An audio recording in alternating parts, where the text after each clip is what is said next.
pamusoro tinokuchingamidza zvekare kuchirongwa tsika dzevatema.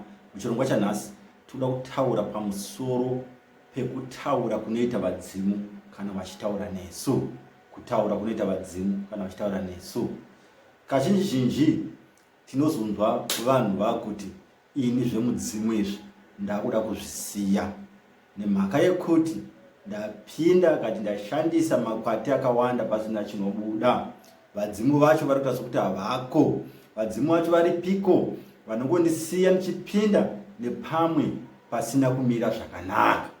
Kazhinji zhinji tinosvika pakudemba pakuti vadzimu vari kutiregerera mukati merwendo kati medzendo dzatinge tiri kufamba, tosvika pakutuka nevadzimu. Asi tisati tasvika pakunotuka nevadzimu, pane chimwe chinhu chatinofanirwa kuve tichifunga, ndechekuti ko ndakambomirirawo here ndikateerera zvinenge zvichitaurwa nevadzimu. Chinganetsa vazhinji ndechekuti kana tichiti ngatimbomira titeerere zvinotaurwa nevadzimu, tinenge tiri kurevei? Mukati meupenyu chandakaona chikuru chiri chinhu chandakamboitawo pandakasvika pakugamuchira kunzi ndinonzi ndine mudzimu. Pazvinosvika paripo pasiteji yatinosvika pekuti zvinotifadza, tinogona kumbozvivenga, asi tinogona kusvika pamwe pokuti tinozvigamuchira, tonyaya kufarisa, topinda mune imwe speed inenge isingaiti. Ipapo ndipo panenge pakaoma munguva yedu yekugadzira zvinhu zvevadzimu, nekuti hatikwanisi kumira kuteerera kuti hongu ndanzi ndine vadzimu vari pandiri. Asi vadzimu vari pandiri vari kuti chii? Ko ivo vadzimu vacho, kana chiti vadzimu vanotaura nesu, vanotaura nenzira dzipi? Tine nzira yatinonyanya kuziva inotaura nayo vadzimu. Inzira yokuti mudzimu unobuda uchitaura. Kana munhu akanzi ane mudzimu, ndizvo zvinhu zvanenge ari kuvavarira izvozvo, kuti mudzimu uyu ngaubude, ngautaure. Kana mudzimu ukabuda ukataura, matambudziko angu apera. Ndichazobata futi pane zvimwe zvirongwa kuti kubuda kwemudzimu hazvirevi kuti matambudziko eupenyu apera. Matambudziko eupenyu anonetsa kuti titi apera, nekuti upenyu une zvakawanda. Ndichange ndichitaura pamusoro paizvozvo. Tiri kuti nzira inonyanya kuzikanwa nevakawanda yekuti vadzimu vanotaura nayo ndeyekuti vanobuda vachitaura. Munhu anobudirwa, munhu anosvikirwa, mudzimu osvika uchitaura. Iyi inzira yandisingakwanisi kuti nditaure zvakanyanya pamusoro payo nokuti inozikanwa navanhu vakawanda. Asi haisiyo nzira yega yekuti vadzimu vanotaura nayo. Vadzimu vane dzimwe nzira dzakawanda dzavanogona kutaura nadzo kwatiri. Imwe nzira inozikanwa ndeye makope. Makope ndeimwe nzira inouya nayo vadzimu vachitaura kwatiri. Asi dambudziko riri pamakope nderekuti kune makope anouya ari straight, asingadi mumwe munhu kuti adudzire. Tinogona kuudzwa zvinhu zvinongova pachena zvekuti tinongotevedza kana kunzwa kana kuziva zviri pachena. Kozoita zvekare makope anouya akavanda, anototi anoda mumwe munhu kuti adudzire, asi inenge iri nzira yevadzimu yokutaura naye. Pamakope dambudziko riripo nderekuti vadzimu vanogona kuuya vachitoti udza chimwe chinhu.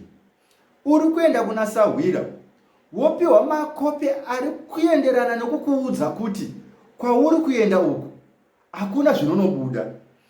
Munhu anogona kungoita nharo kana kusaziva kuti makope aya ari kutaura kuti chii, opinda murwendo, oenda kwaanenge achienda. Kwaanosvika ikoko zvonoramba kunobuda, anodzoka zvekare achiti vadzimu ava vandirasa. Okanganwa kuti akapiwa makope aimuudza nokumunyevera kuti aiwa gara pasi, kwauri kuenda uku hakuna chinonobuda.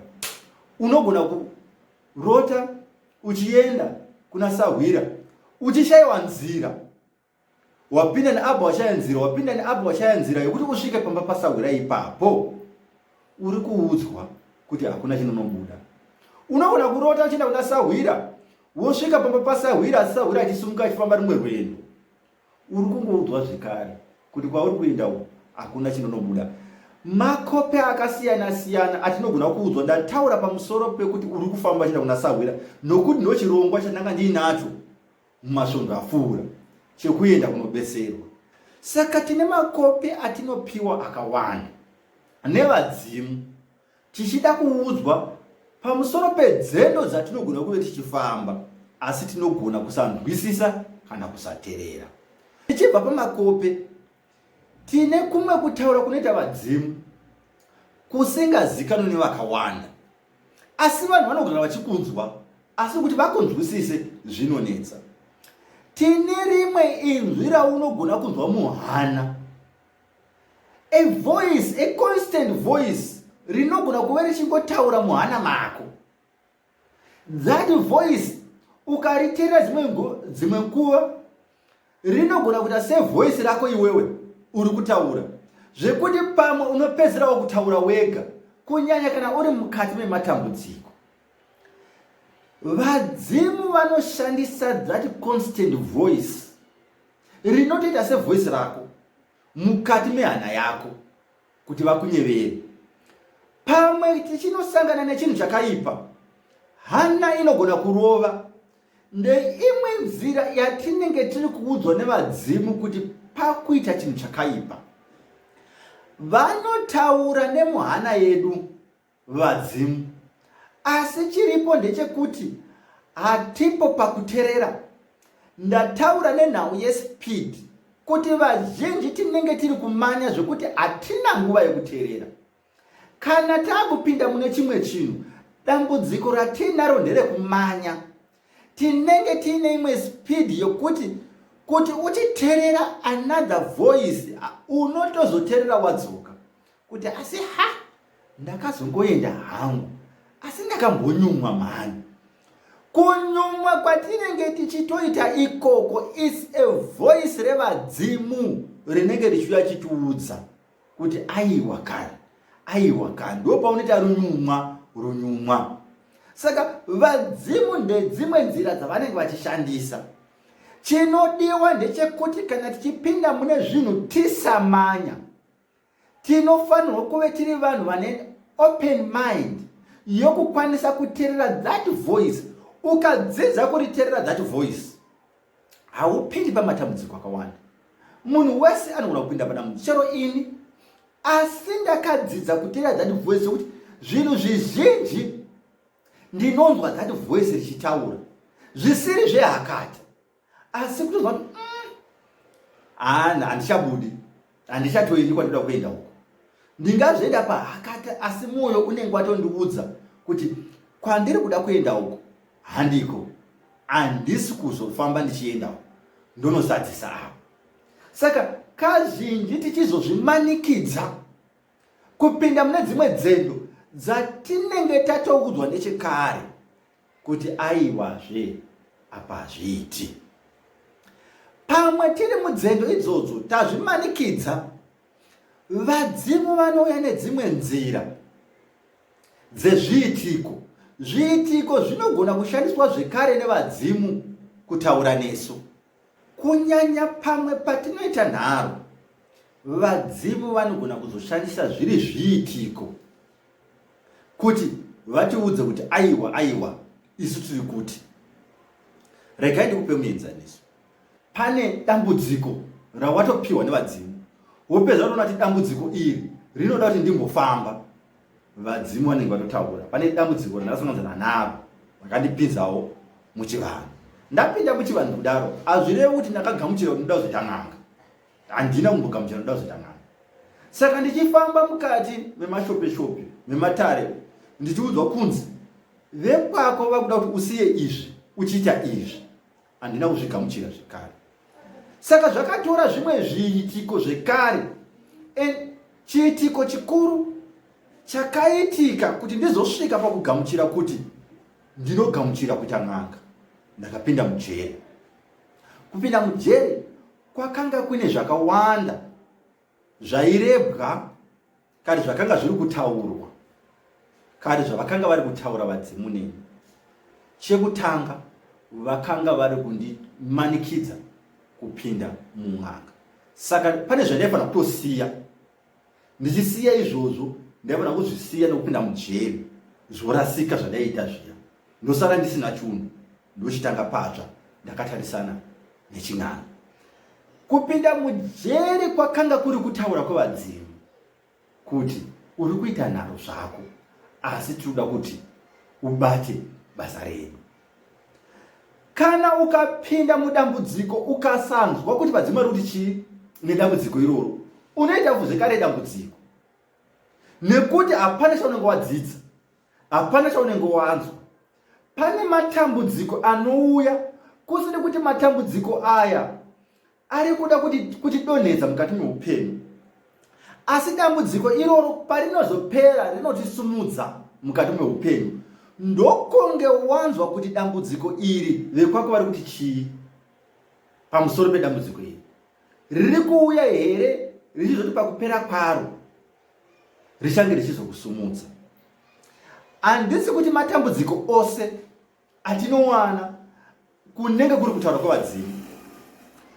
Mamwe matambudziko atinowana anouya nemweya yakaipa, asi kune mamwe matambudziko atinowana anouya kuburikidza nekuti vadzimu vari kutaura kwatiri. Chikuru ndechekuti kana uchinge wapinda mukati medambudziko, uri kunzwa vadzimu vachiti chii, nekuti chero uri mukati medambudziko vadzimu vanotaura. Vangava vari ivo vauisa dambudziko kana vavhurira dambudziko iri muri mukutaura kwavo, kana kuti mweya tsvina yapinda, zvisinei nekutaura kwevadzimu, tinofanirwa kunzwa kuti vadzimu vari kuti chii mukati medambudziko.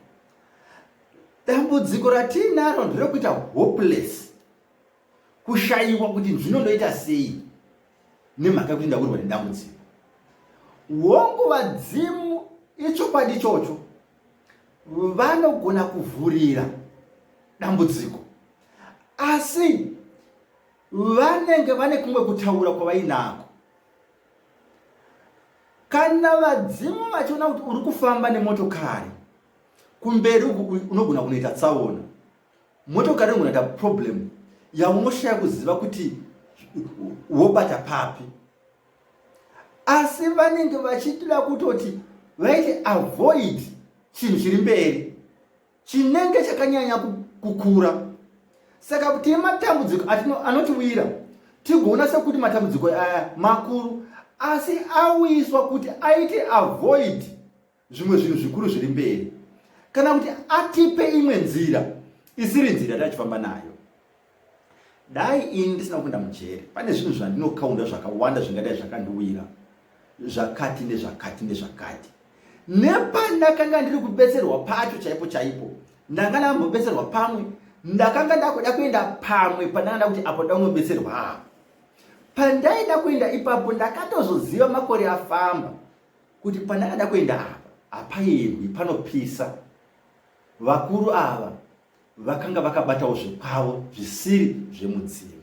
Saka munoona kuti vadzimu vanotipa imwe protection kupfurikidza nezvimwe zvitiko zvinogona kuita matiri, asi isu tigozvitora sedambudziko rakakura, asi chiri chiitiko chiri kutoita avoid chimwe chitiko chikuru chinogona kuzotirwadza mukati meupenyu hwedu hwese.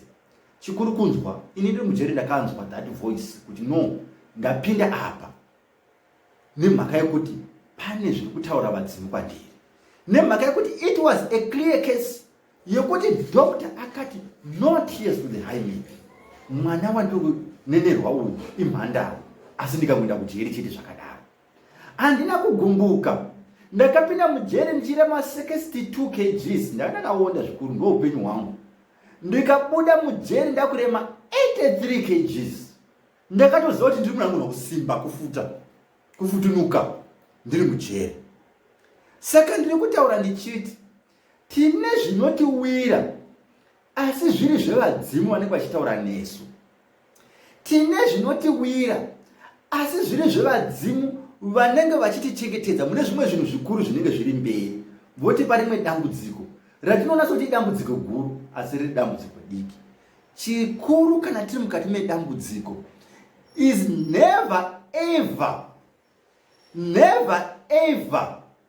forget that voice revadzimu. Do not forget that voice revadzimu. Ramba uchinzwa kutaura kwevadzimu chero uri mudambudziko. Ndizvo zvinokupa a solution of the way forward. Ukatanga kuisa pfungwa dzako mukati medambudziko, hongu tofanira kufunga. Asi ngatifungei tichitsa kana kuti tichiteerera that voice. Hazvina basa kuti idambudziko rakakura sei. Learn to hear that voice mukati medambudziko. Kuti hongu dambudziko randiwira. Asi vekwangu muri kuti chii? Ndoda here. Vanotaura unotonzwa aupererwi if you learn to appreciate that voice revadzimu. Nekuziva kuti izvi zvaitika hazvo asi hazvisi zvega izvi. Pane zvazvinoreva. Vakuru vakare vaitoti kana vachifamba rwendo vakaona chimwe chipuka chikakrosa road, chikakrosa futi chichidzoka kudai, vaitoti shura rwendo rwa handichaendi, ngandidzoke kumashure. Vaitobva varega rwendo nechiitiko ichocho. Tine zviitiko zvinotiwira zvinouya kuri kutaura kwevadzimu. Zvimwe zvinotorwadza asi ndiko kunenge kuri kutaura kwevadzimu kuti toda kukubvisa apo tichikuisa apo. Tiri kuda kukuchengetedza pane zvimwe zvinhu zvikakuwira. Naro ndidzo dzinotibaya tozopinda nepamwe panenge pasingaiti, tozosvika pamuzokungura. So tiri kuti mukati meupenyu, mukati mematambudziko, mukati mekurarama, mukati memafaro, zvinhu zvakanaka, tichipembera, tichisuwa, tichichema. Let's learn to listen kuti vadzimu vedu vanoti chii. Ndatenda nesekuru wenyu, sekuru Makore, umqambisi, the African teacher. Ndatenda.